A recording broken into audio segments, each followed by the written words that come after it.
Subscribe, like and share my channel. उद्घाटन पर चीन के रेशम और टकी के मखमल से हुई थी सजावट। मुगल शासक शाहजहां ने 11 वर्ष तक आगरा से शासन करने के बाद तय किया कि राजधानी को दिल्ली लाया जाए और यहां 1618 में लाल किले की नींव रखी गई। यहां अपने शासन की प्रतिष्ठा बढ़ाने के साथ ही नए नए निर्माण कराने की महत्वाकांक्षा को नए मौके देने के लिए 1647 में इसके उद्घाटन के बाद महल के मुख्य कक्ष भारी पर्दों से सजाए गए और चीन के रेशम और टकी के मखमल से इसकी सजावट की गई। लाल किला या लाल किला दिल्ली के ऐतिहासिक किलेबंद पुरानी दिल्ली के इलाके में स्थित लाल बलुआ पत्थर से निर्मित है। किले को लाल किला इसकी दीवारों के लाल लाल रंग के कारण कहा जाता है। इस ऐतिहासिक किले को वर्ष 2007 में यूनेस्को द्वारा एक विश्व धरोहर स्थल चयनित किया गया था। एक भारत की राजधानी दिल्ली में स्थित लाल किला देश की आन बान शान और देश की आज़ादी का प्रतीक है। मुगल काल में बना यह ऐतिहासिक स्मारक विश्व धरोहर की लिस्ट में शामिल है और भारत के प्रमुख पर्यटन स्थलों में से एक है। लाल किला के सौंदर्य, भव्यता और आकर्षण को देखने दुनिया के कोने कोने से लोग आते हैं और इसकी शाही बनावट और अनूठी वास्तुकला की प्रशंसा करते हैं। लाल किला दिल्ली फोर्ट.jpg लाल किले के लाहौरी गेट का एक दृश्य।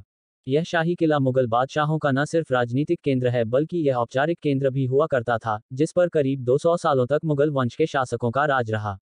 देश की जंग आज़ादी का गवाह रहा लाल किला मुगल कालीन वास्तुकला, सृजनात्मकता और सौंदर्य का अनुपम और अनूठा उदाहरण है। 1648 ईस्वी में बने इस भव्य किले के अंदर एक बेहद सुंदर संग्रहालय भी बना हुआ है। करीब 250 एकड़ जमीन में फैला यह भव्य किला मुगल राजशाही और ब्रिटिशर्स के खिलाफ गहरे संघर्ष की दास्तान बयां करता है। वहीं भारत का राष्ट्रीय गौरव माने जाना वाला इस किले का इतिहास बेहद दिलचस्प है। राजधानी दिल्ली में स्थित भारतीय और मुगल वास्तुशैली से बने इस भव्य ऐतिहासिक कलाकृति का निर्माण 5वें मुगल शासक शाहजहां ने करवाया था। यह शानदार किला दिल्ली के केंद्र में यमुना नदी के तट पर स्थित है, जो कि तीनों तरफ से यमुना नदी से घिरा हुआ है, जिसके अद्भुत सौंदर्य और आकर्षण को देखते ही बनता है। विश्व धरोहर की लिस्ट में शामिल दुनिया के इस सर्वश्रेष्ठ किले के निर्माण काम की शुरुआत मुगल सम्राट शाहजहां अधारा 1638 ईस्वी में करवाई गई थी। भारत के इस भव्य लाल किले का निर्माण काम 1648 ईस्वी तक करीब 10 साल तक चला। मुगल बादशाह शाहजहां के अधारा बनवाई गई सभी इमारतों का अपना अपना अलग अलग ऐतिहासिक महत्व है। जबकि उनके अधारा बनवाया गया ताजमहल को उसके सौंदर्य और आकर्षण की वजह से जिस तरह दुनिया के 7 अजूबों में शुमार किया गया है, उसी तरह दिल्ली के लाल किला को विश्व भर में शोहरत मिली है। इस भव्य ऐतिहासिक किले के प्रति लोगों की सच्ची श्रद्धा और सम्मान है। आपको बता दें कि शाहजहां इस किले को उनके अधारा बनवाए गए सभी किलों में बेहद आकर्षक और सुंदर बनाना चाहते थे, इसलिए उन्होंने 1638 ईस्वी में ही अपनी राजधानी आगरा को दिल्ली शिफ्ट कर लिया था और फिर तल्लीनता से इस किले के निर्माण में ध्यान देकर इसे भव्य और आकर्षक रूप दिया था। मुगल सम्राट शाहजहां ने आगरा में स्थित ताजमहल को भव्य रूप देने वाले डिजाइनर और मुगल काल के प्रसिद्ध वास्तुकार उस्ताद अहमद लाहौरी को इस किले की शाही डिजाइन बनाने के लिए चुना था। वहीं उस्ताद अहमद अपने नाम की तरह ही अपनी कल्पना शक्ति से शानदार इमारत बनाने में उस्ताद थे। उन्होंने लाल किला को बनवाने में भी अपनी पूरी विवेकशीलता और कल्पनाशीलता का इस्तेमाल कर इसे अति सुंदर और भव्य रूप दिया था। यही वजह है कि लाल किले के निर्माण के इतने सालों के बाद आज भी इस किले की विशालता और खूबसूरती के लिए विश्व भर में जाना जाता है।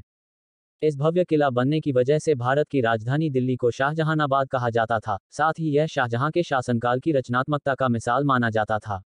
मुगल सम्राट शाहजहां के बाद उसके बेटे औरंगजेब ने इस किले में मोती मस्जिद का भी निर्माण करवाया था। वहीं 17वीं शताब्दी पर जब लाल किले पर मुगल बादशाह जहांगीर शाह का कब्जा हो गया था, तब करीब 30 साल तक लाल किले बिना शासक का रहा था। इसके बाद नादिर शाह ने लाल किले पर अपना शासन चलाया। इसके बाद 18वीं सदी में अंग्रेजों ने लाल किले पर अपना कब्जा जमा लिया और इसे किले में जमकर लूटपाट की। भारत की आज़ादी के बाद सबसे पहले देश के पहले प्रधानमंत्री जवाहरलाल नेहरू ने इस पर तिरंगा फहराकर देश के नाम संदेश दिया था। वहीं आज़ादी के बाद लाल किले का इस्तेमाल सैनिक प्रशिक्षण के लिए किया जाने लगा और फिर यह एक प्रमुख पर्यटन स्थल के रूप में मशहूर हुआ। वहीं इसके आकर्षण और भव्यता की वजह से इसे 2007 में विश्व धरोहर की सूची में शामिल किया गया था और आज इसकी खूबसूरती को देखने दुनिया के कोने कोने से लोग इसे देखने दिल्ली जाते हैं। लाल किले में उच्च स्तर की कला एवं विभूषित कार्य दृश्य है। यहाँ की कलाकृतियाँ फारसी, यूरोपीय एवं भारतीय कला का संश्लेषण है, जिसका परिणाम विशिष्ट एवं अनुपम शाहजहानी शैली था। यह शैली रंग, अभिव्यंजना एवं रूप में उत्कृष्ट है। लाल किला दिल्ली की एक महत्वपूर्ण इमारत समूह है, जो भारतीय इतिहास एवं उसकी कलाओं को अपने में समेटे हुए हैं। इसका महत्व समय की सीमाओं से बढ़कर है। यह वास्तुकला संबंधी प्रतिभा एवं शक्ति का प्रतीक है। सन 1913 में इसे राष्ट्रीय महत्व के स्मारक घोषित होने से पूर्व इसकी उत्तरकालीनता को संरक्षित एवं परिरक्षित करने हेतु प्रयास हुए थे। इसकी दीवारें काफी सुचिक्कनता से तराशी गई हैं। ये दीवारें दो मुख्य द्वारों पर खुली हैं, दिल्ली दरवाज़ा एवं लाहौर दरवाज़ा। लाहौर दरवाजे इसका मुख्य प्रवेश द्वार है। इसके अंदर एक लंबा बाजार है, चट्टा चौक, जिसकी दीवारें दुकानों से कतारित हैं। इसके बाद एक बड़ा खुला स्थान है, जहां यह लंबी उत्तर दक्षिण सड़क को काटती है। यही सड़क पहले किले को सैनिक एवं नागरिक महलों के भागों में बांटती थी। इस सड़क का दक्षिणी छोर दिल्ली गेट पर है। लाल किला सहित भारत की लगभग 26 प्राचीन इमारतों को यूनेस्को ने विश्व विरासत में शामिल किया है। लाल किले के बारे में कई तरह की बातें प्रचलित है। कहते हैं कि इतिहास वही लिखता है जो जीतता है या जो शासन करता है। लाल किला किसने बनवाया था? यदि यह सवाल भारतीयों से पूछा जाए तो सभी कहेंगे शाहजहां ने या इस्लाम शाह सूरी ने बनवाया था। परंतु क्या यह सच है? हालांकि यह अभी भी शोध का ही विषय है। यहाँ प्रस्तुत है प्रचलित मान्यता और धारणा के संबंध में संक्षिप्त जानकारी। ऐसी मान्यता है कि लाल किले को पहले मुगल लोग लाल किला नहीं लाल हवेली कहते थे। क्यों? कुछ इतिहासकारों के अनुसार इसे लालकोट का एक पुरातन किला एवं हवेली बताते हैं, जिसे शाहजहां ने कब्जा करके इस पर तुर्क छाप छोड़ी थी। दिल्ली का लालकोट क्षेत्र हिंदू राजा पृथ्वीराज चौहान की 12वीं सदी के अंतिम दौर में राजधानी थी। लालकोट के कारण ही इसे लाल हवेली या लालकोट का किला कहा जाता था। बाद में लालकोट का नाम बदलकर शाहजहानाबाद कर दिया गया। लालकोट अर्थात लाल रंग का किला, जो कि वर्तमान दिल्ली क्षेत्र का प्रथम निर्मित नगर था। यदि मुगल इसे बनाते या शाहजहां इसे बनवाते तो इसका नाम में लाल किला नहीं रखते बल्कि किसी फारसी भाषा के नाम पर रखते। कई लोग कहेंगे कि इसको अपना नाम लाल बलुआ पत्थर की प्राचीर एवं दीवार के कारण मिला है। कहते हैं कि इसकी स्थापना तोमर शासक राजा अनंगपाल ने 1060 में की थी। साक्ष्य बताते हैं कि तोमर वंश ने दक्षिण दिल्ली क्षेत्र में लगभग सूरज कुंड के पास शासन किया, जो 700 ईस्वी से आरंभ हुआ था। तोमर शासन के बाद फिर चौहान राजाओं का शासन चला। पृथ्वीराज चौहान ने 12वीं सदी में शासन ले लिया और उस नगर एवं किले का नाम किला राय पिथौरा रखा था। राय पिथौरा के अवशेष अभी भी दिल्ली के साकेत, महरौली, किशनगढ़ और वसंत कुंज क्षेत्रों में देखे जा सकते हैं। कुछ इतिहासकार मानते हैं कि शाहजहां 1627-1658 ने जो कारनामा तेजो महल के साथ किया वही कारनामा लालकोट के साथ। लाल किला पहले लालकोट कहलाता था। दिल्ली का लाल किला शाहजहां के जन्म से सैकड़ों साल पहले महाराज अनंगपाल तोमर द्वितीय द्वारा दिल्ली को बसाने के क्रम में ही बनाया गया था। महाराजा अनंगपाल तोमर द्वितीय अभिमन्यु के वंशज तथा परमवीर पृथ्वीराज चौहान के नानाजी थे। शाहजहां ने 1638 में आगरा से दिल्ली को राजधानी बनाया तथा दिल्ली के लाल किले का निर्माण प्रारंभ किया।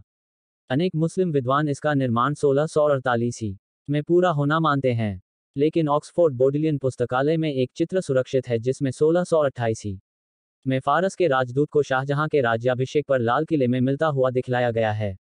यदि किला 1648 में बना तो यह चित्र सत्य का अनावरण करता है। इसका सबसे बड़ा प्रमाण है कि तारीख फिरोजशाही में लेखक लिखता है कि सन 1296 के अंत में जब अलाउद्दीन खिलजी अपनी सेना लेकर दिल्ली आया तो वो कुश के लाल प्रासाद महल की ओर बढ़ा और वहां उसने आराम किया। कई भारतीय विद्वान इसे लालकोट का ही परिवर्तित रूप मानते हैं।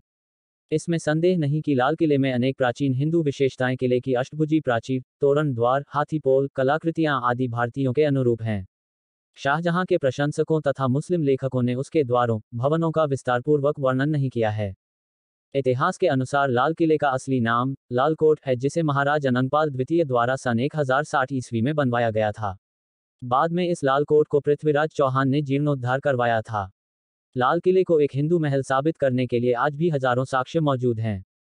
यहां तक कि लाल किले से संबंधित बहुत सारे साक्ष्य पृथ्वीराज रासों में मिलते हैं। सिर्फ इतना ही नहीं, अकबरनामा और अग्निपुराण दोनों ही जगह इस बात के वर्णन है कि महाराज अनंगपाल ने ही एक भव्य और आलीशान दिल्ली का निर्माण करवाया था। शाहजहां से 250 वर्ष पहले 1398 ईस्वी में आक्रांता तैमूर ने भी पुरानी दिल्ली का उल्लेख किया हुआ है। लाल किले के एक खास महल में सुअर के मुंह वाले 4 नल अभी भी लगे हुए हैं। इस्लाम के अनुसार सुअर हराम है। साथ ही किले के एक द्वार पर बाहर हाथी की मूर्ति अंकित है, क्योंकि राजपूत राजा हाथियों के प्रति अपने प्रेम के लिए विख्यात थे। इसी किले में दीवाने खास में केसर कुंड नामक कुंड के फर्श पर कमल पुष्प अंकित है। दीवाने खास और दीवाने आम की मंडप शैली पूरी तरह से 984 ईस्वी के अंबर के भीतरी महल आमेर पुराना जयपुर से मिलती है, जो कि राजपुताना शैली में बनी हुई है। आज भी लाल किले से कुछ ही गज की दूरी पर बने हुए देवालय हैं, जिनमें से एक लाल जैन मंदिर और दूसरा गौरीशंकर मंदिर है, जो कि शाहजहां से कई शताब्दी पहले राजपूत राजाओं के बनवाए हुए हैं। लाल किले के मुख्य द्वार के ऊपर बनी हुई अलमारी या आलिया इस बात का पुख्ता प्रमाण है कि यहाँ पहले गणेश जी की मूर्ति रखी होती थी।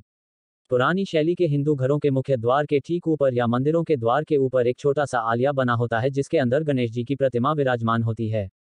11 मार्च 1783 को सिखों ने लाल किले में प्रवेश कर दीवान आम पर कब्जा कर लिया था।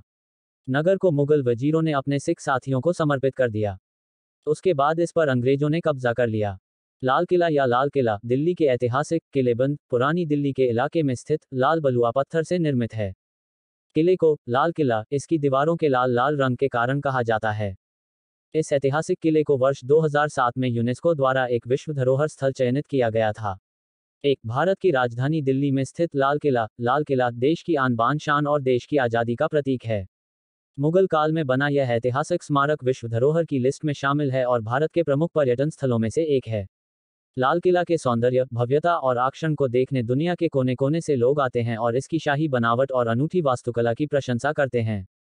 लाल किला दिल्ली फोर्ट.jpg लाल किले के लाहौरी गेट का एक दृश्य।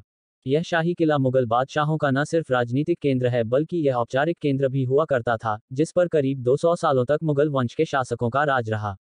देश की जंग ए आज़ादी का गवाह रहा लाल किला मुगलकालीन वास्तुकला, सृजनात्मकता और सौंदर्य का अनुपम और अनूठा उदाहरण है। 1648 ईस्वी में बने इस भव्य किले के अंदर एक बेहद सुंदर संग्रहालय भी बना हुआ है।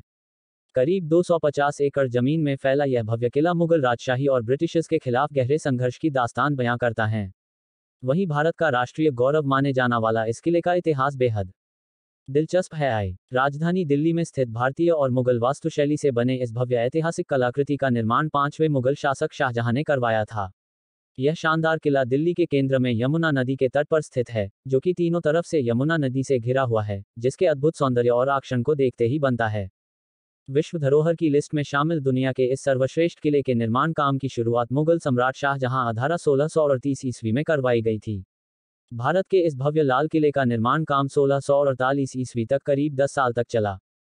मुगल बादशाह शाहजहां के अधारा बनवाई गई सभी इमारतों का अपना अपना अलग अलग ऐतिहासिक महत्व है। जबकि उनके अधारा बनवाया गया ताजमहल को उसके सौंदर्य और आकर्षण की वजह से जिस तरह दुनिया के 7 अजूबों में शुमार किया गया है, उसी तरह दिल्ली के लाल किला को विश्व भर में शोहरत मिली है। इस भव्य ऐतिहासिक किले के प्रति लोगों की सच्ची श्रद्धा और सम्मान है। आपको बता दें कि शाहजहां इस किले को उनके अधारा बनवाए गए सभी किलों में बेहद आकर्षक और सुंदर बनाना चाहते थे, इसलिए उन्होंने 1638 ईस्वी में ही अपनी राजधानी आगरा को दिल्ली शिफ्ट कर लिया था और फिर तल्लीनता से इस किले के निर्माण में ध्यान देकर इसे भव्य और आकर्षक रूप दिया था। मुगल सम्राट शाहजहां ने आगरा में स्थित ताजमहल को भव्य रूप देने वाले डिजाइनर और मुगल काल के प्रसिद्ध वास्तुकार उस्ताद अहमद लाहौरी को इस किले की शाही डिजाइन बनाने के लिए चुना था। वहीं उस्ताद अहमद अपने नाम की तरह ही अपनी कल्पना शक्ति से शानदार इमारत बनाने में उस्ताद थे। उन्होंने लाल किला को बनवाने में भी अपनी पूरी विवेकशीलता और कल्पनाशीलता का इस्तेमाल कर इसे अति सुंदर और भव्य रूप दिया था। यही वजह है कि लाल किले के निर्माण के इतने सालों के बाद आज भी इस किले की विशालता और खूबसूरती के लिए विश्व भर में जाना जाता है। इस भव्य किला बनने की वजह से भारत की राजधानी दिल्ली को शाहजहानाबाद कहा जाता था। साथ ही यह शाहजहां के शासनकाल की रचनात्मकता का मिसाल माना जाता था। मुगल सम्राट शाहजहां के बाद उसके बेटे औरंगजेब ने इस किले में मोती मस्जिद का भी निर्माण करवाया था। वहीं 17वीं शताब्दी पर जब लाल किले पर मुगल बादशाह जहांगीर शाह का कब्जा हो गया था, तब करीब 30 साल तक लाल किले बिना शासक का रहा था। इसके बाद नादिर शाह ने लाल किले पर अपना शासन चलाया। इसके बाद 18वीं सदी में अंग्रेजों ने लाल किले पर अपना कब्जा जमा लिया और इसे किले में जमकर लूटपाट की। भारत की आज़ादी के बाद सबसे पहले देश के पहले प्रधानमंत्री जवाहरलाल नेहरू ने इस पर तिरंगा फहराकर देश के नाम संदेश दिया था। वहीं आज़ादी के बाद लाल किले का इस्तेमाल सैनिक प्रशिक्षण के लिए किया जाने लगा और फिर यह एक प्रमुख पर्यटन स्थल के रूप में मशहूर हुआ। वहीं इसके आकर्षण और भव्यता की वजह से इसे 2007 में विश्व धरोहर की सूची में शामिल किया गया था और आज इसकी खूबसूरती को देखने दुनिया के कोने कोने से लोग इसे देखने दिल्ली जाते हैं। द रेड फोर्ट और लाल किला हिंदुस्तानी Lal Killa is a historic fort in Old Delhi in India that served as the main residence of the Mughal emperors. Emperor Shah Jahan commissioned construction of the Red Fort on the 12th of May 1638, when he decided to shift his capital from Agra to Delhi. Originally red and white, its design is credited to architect Ustad Ahmad Lahori, who also constructed the Taj Mahal. The fort represents the peak in Mughal architecture under Shah Jahan, and combines Persianate palace architecture with Indian traditions. Red Fort. Delhi Fort.jpg. A view of the Red Fort's Lahori Gate. Location. Old Delhi, Delhi, India. Coordinates. 28 degrees 39 minutes 21 seconds 77 degrees 14 minutes 27 seconds. Height. 18-33 metre 59-108 feet. Built the 12th of May 1639 to the 6th of April 1648, 374 years ago. Architect Ustad Ahmad Lahori. Architectural style S. Indo-Islamic, Mughal. Owner Mughal Empire 1638 to 1771. Maratha Empire 1771 to 1803. British India 1803 to 1947. Government of India 1947 present. UNESCO World Heritage Site. Official name Red Fort Complex. Type Cultural. Criteria EEV. Designated 2007 31st session. Reference No. 231 Rev. State Party India. Region Indo-Pacific. Red Fort is located in Delhi Fort. Location in Delhi, India, Asia. The fort was plundered of its artwork and jewels during Nadir Shah's invasion of the Mughal Empire in 1739. Most of the fort's marble structures were subsequently demolished by the British following the Indian Rebellion of 1857. The fort's defensive walls were largely undamaged, and the fortress was subsequently used as a garrison. On the 15th of August 1947, the first Prime Minister of India, Jawaharlal Nehru, raised the Indian flag above the Lahori Gate. Every year on India's Independence Day, the 15th of August, the Prime Minister hoists the Indian tricolor flag at the fort's main gate and delivers a nationally broadcast speech from its ramparts. The Red Fort was designated a UNESCO World Heritage Site in 2007 as part of the Red Fort Complex. 1. Subscribe, like and share my channel.